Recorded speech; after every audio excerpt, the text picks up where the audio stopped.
aí, pessoal, tudo bem? Bom, vou conversar um pouquinho aqui sobre dados novos aí sobre a evolução da pandemia.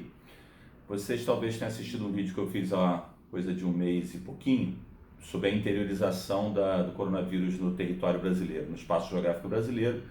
Uma época aí que a gente estava muito acostumado com os dados nas metrópoles, né, notadamente São Paulo, Rio, o caso de Manaus, né, que foi uma explosão que surpreendeu as pessoas, mas que tem explicação. Se você assistir o vídeo, você vai perceber isso lá. E o que a gente conversou nesse vídeo é que estava mais ou menos desenhado aquele processo de aumento da participação do interior brasileiro. Há algumas semanas, esse consórcio de imprensa que está lidando com os dados de número de casos e de mortes começou a usar essa média móvel que facilita muito qualquer análise, né? Vocês ficam pegando dia a dia, é um inferno, porque você tem dia com subnotificação. Por exemplo, o Rio de Janeiro ontem teve uma pane de dados, não teve dado, hoje veio dos 2 dias. Então, desde que eles botaram a média móvel, ficou mais fácil. E aí está acontecendo uma coisa curiosa, eles estão colocando mapas, e essa é a minha brincadeira, né? Eu não sei te explicar por que depois de um volume muito grande de casos num certo lugar, eles diminuem, mesmo que as medidas profiláticas não tenham sido tão corretas assim. Então, Manaus está bem desenhado para a gente, né? Explosão de casos depois de uma diminuição. Acho que tem algum mérito lá de uso de máscara, de distanciamento, mas não é só isso. Também não sei, eu não sei se os epidemiologistas sabem falar sobre isso, mas aparentemente você tem uma pancada maior e depois, aparentemente, uma redução. Tá? Ou por medidas, ou pelo próprio ciclo virótico, que eu não entendo lhufas, mas entendo um pouco de geografia. E aí, o que a gente está percebendo agora é 2 lugares que estavam caminhando muito próximos, liderando os números, que eram São Paulo e Rio, agora estão com uma diferenciação. E eu recebi pergunta de 2 pessoas em 2 dias diferentes, por isso eu resolvi fazer esse vídeo. São Paulo e Rio de Janeiro, deixa eu pegar um gráfico para você ver aqui. São Paulo e Rio de Janeiro em junho estavam com... O Brasil está nessa média móvel aí com 1.000 mortes diárias, 1.070, 1.080, e está nesse tal do platô de 1.000 e poucas mortes, que é morte pra caramba, tá? Você está com muita morte. A mortalidade no Brasil diária, num ano que não tem a pandemia, é na casa de 3.000 mortes, 3.300 mortes diárias. Então a gente está com 1/3 a mais de mortes, né? Junta todas as causas de morte no Brasil, a gente está tendo 1/3 a mais. E dessas 1.000 mortes diárias, mais ou menos, em junho, a gente estava com 200, vou botar o gráfico aí para vocês, 260, 240 em São Paulo e um pouquinho menos que 200 no Rio de Janeiro.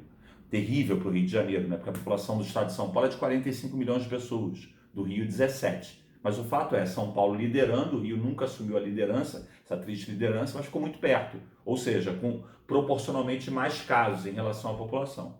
Só que agora que eles estão botando aquele mapinha lá no Jornal Nacional em que aparece os estados em expansão, região sul expandindo, centro-oeste expandindo, estados em queda, como Amazonas, ou em estabilidade, distanciou o dado de São Paulo e Rio. Então o que está acontecendo é, São Paulo está mantendo aí as 260, 270 mortes diárias, caso estabilizado, queda muito pequena, e o Rio declinou, teve uma queda importante, inclusive chegando ali a 100, a metade do que tinha. Muito, é muito.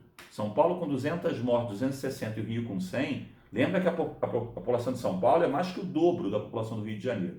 Ainda assim, aparentemente o Rio de Janeiro, depois do caos total, está em processo de declínio. E aí é que a geografia entra para dar um pitaco. Gente, compreensível que a queda no Rio seja maior, se essa é a ideia de que a pandemia, né, afeta mais intensamente uma área e depois declina, faz sentido que no Rio tenha esse declínio e em São Paulo não. Sabe por quê? Por causa da geografia. A geografia fluminense, estado do Rio, é totalmente diferente da geografia paulista. O estado de São Paulo tem mais que o dobro da população do estado do Rio, mas há uma outra diferenciação aí, que é o peso da região metropolitana no estado. Gente, o Rio de Janeiro tem 17 milhões de pessoas no estado, e a cidade do Rio transbordada, que é a região metropolitana, tem quase 13 milhões. Então, no momento que melhora o cenário aqui na capital, todo mundo aí tem a noção do que é uma região metropolitana. A cidade do Rio tem quase 7 milhões de pessoas, mas eu não conto só ela. Eu conto ela e o entorno, eu conto Niterói, São Gonçalo, Nova Iguaçu. Como em São Paulo, a cidade de São Paulo tem 12 milhões. E a região metropolitana, ou seja, a cidade de São Paulo expandida, tem 20 milhões. Agora, olha para o interior. Se eu tenho 12 milhões, quase 13, na região metropolitana do Rio, quanto sobra no interior? 24 em São Paulo. Se a região metropolitana tem 20, eu tenho 25 milhões no interior.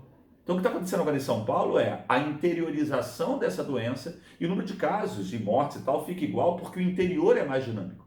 Eu vou colocar 2 mapas para vocês, aliás, eu recomendo fortemente que vocês vejam um documento, quem tem interesse nisso, que é o documento do IBGE do REGIC, Região de Influência das Cidades, de 2018, saiu agora, na semana passada. E repara que o Rio de Janeiro qual é a área de influência do Rio de Janeiro? É basicamente o próprio estado do Rio de Janeiro, um pouquinho lá da zona da Mata Mineira, Juiz de Fora. São Paulo não. Olha a área de influência. É o estado de São Paulo que é maior, o interior que é mais povoado, ainda transborda para o Mato Grosso do Sul. Então o que está acontecendo é algo compreensível, né? Essa, digamos, vantagem geográfica e econômica que São Paulo tem, no caso da pandemia, está cobrando um preço nesse momento, né? Que vantagem é essa? Ter o interior rico é vantajoso. A Interlândia, a área polarizada por São Paulo é mais rico. O Rio vive dele mesmo, dessa macrocefalia urbana. Aliás, detalhe curioso, quem foi o estado que teve primeiro isso? Esse boom e depois uma queda? Amazonas. O que é Amazonas, o maior estado do Brasil? Rio de Janeiro, um dos menores, tem em comum. Os dois são macrocéfalos. A concentração da população é muito grande na capital. Então hoje os casos do Amazonas estão no interior, mas como o interior tem menos gente, não aparece tanto. Ou seja, a geografia explica nesse momento o porquê que São Paulo está nesse platô e o Rio de Janeiro caindo. É porque no Rio de Janeiro o peso da região metropolitana é muito grande, por alguma questão aí do ciclo viral, o quadro está melhorando na região metropolitana, com isso os dados do estado do Rio caem, porque tudo que acontece na região metropolitana do Rio arrasta o estado como um todo. Em São Paulo não é bem assim, por causa do volume de gente, o número de cidades importantes no interior. É isso, pessoal. Abraço.